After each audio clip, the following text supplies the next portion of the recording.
This video is to show how to create a Nearpod. So students can log on and create these. You can log on and create these as a teacher and share them with your students as a lesson or activities for them to work on. So your school can sign up. There's a school code that you can use, or you can try a free trial. So when you log on, this is what it looks like. You can explore the lessons that they have and add one for free. There are libraries for your school, as well as Nearpod lesson libraries where other teachers share what they've created. There are sub-plans for if you are not going to be at school for that day. There's resources, an FAQ page. You can pull reports for your students. So it's a really great tool. So you can import a lesson from Google Slides. You can create your own lesson in Google Slides, or you can create your own lesson in Nearpod. So we're going to create a lesson in Nearpod. There are templates that you can use, or you can start from scratch and add your own. So to add content, you can add content, you can add web content, or you can add an activity. So we're going to add content, and this can be a slide. It can be a vocabulary video. It can be Nearpod 3D. It can be a simulation, a field trip. You can put a graphing calculator on there for math. There's BBC Worldwide. Sway is connected to Nearpod. There is an option for a slideshow, for a video, for you to do an audio recording, for you to upload a PDF, or for you to connect it to a live Twitter stream. So let's say you have a Twitter for your classroom. You can have that stream connected to whatever your current topic is, and you can embed that straight into Nearpod. So there's lots of cool things that you can add. For web content, if you have a specific URL, you can post it right here.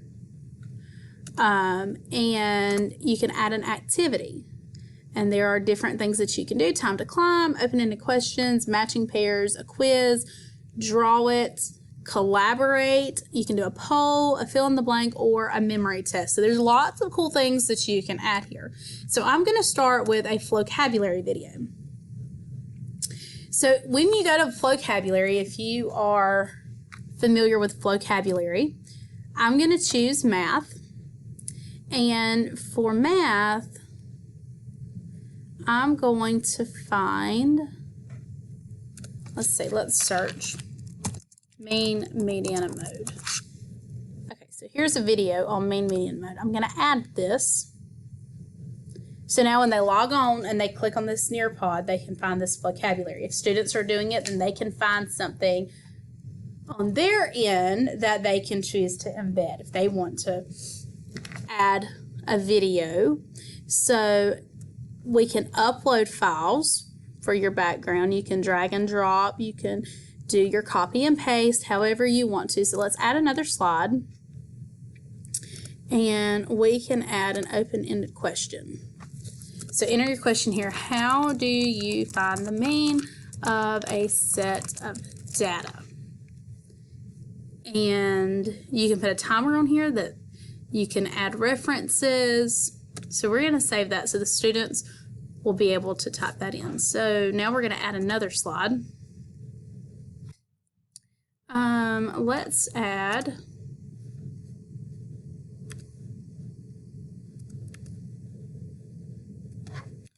an activity. So we can put a quiz here. So find the mean of the following data.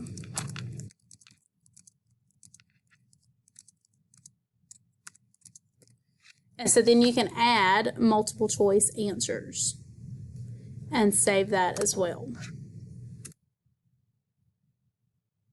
So we can continue. I'm just going to take that off. You can continue adding as much content as you want.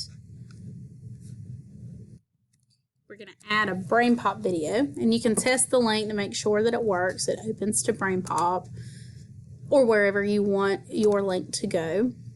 And so you continue working on this matter, whether it's from a teacher's standpoint or from the student standpoint. So I'm going to name it Measures of Central Tendency. And now I can preview it.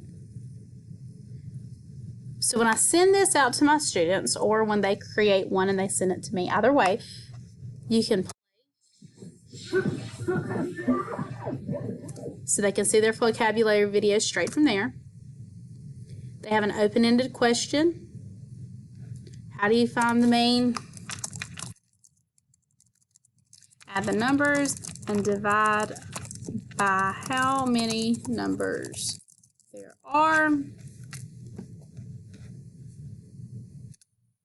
And then they go to Brainpop and they can do the quiz, and they can, you tell them what you want them to do. And so that's the student preview. And now we can share it. So you can send it via email, or you can send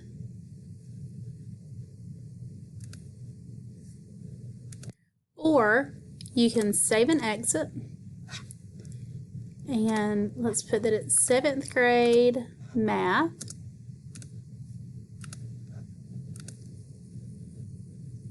And so now it's in my library. So now in my library, I can do a live lesson or a student-paced lesson. So for a live lesson, I would pull it up on the board and we would all look at it as a whole class. For student-paced,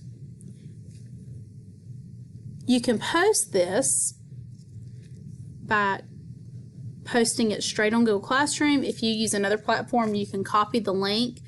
If you're putting this in a Google site, you can use an embed code, and you're just going to give them this code, and it is open for 29 days. If you want to adjust that and make it longer or shorter, you just click on the calendar and do that as well. So I'm going to have it open for 29 days, and I'm going to click on Google Classroom and click which class I would like to share it with, and if I want this to be an assignment or an announcement, ask a question, however I want that to appear. So we're going to create an assignment. And now I can put Measures of Central Tendency assignment and assign it to all of the students. And once you've done that and it is posted to your Google Classroom, you're finished. You can go back and edit it as you need. And now students can work on this assignment at their own pace. If you choose to do a live lesson, you'll click on that link. Students will log in and use this Nearpod code. And then you can see who's joined. You can jump between slides. You can hide students' names. And you can use arrows to move to the next device, and your students will follow along. So once your students are logged in, then you can jump. You can choose to play it on this device only or all devices. Now for a video, I would recommend this device only. That way everyone will follow along with this video. So once this video is finished, then we can move on to the next. Now we have an open-ended question. So while students are participating, their answers will pop up. And remember, you can hide students' names or show students' names here at the bottom. And then we're going to move on to our web content. And we can play this here as a video. Remember, this is when we're doing it as a whole class. And so at any point during this, if a student gets logged out, if their computer freezes for whatever reason, or they have to switch devices, the code will be here at the top. So at any point, you can click on that code and invite students to join.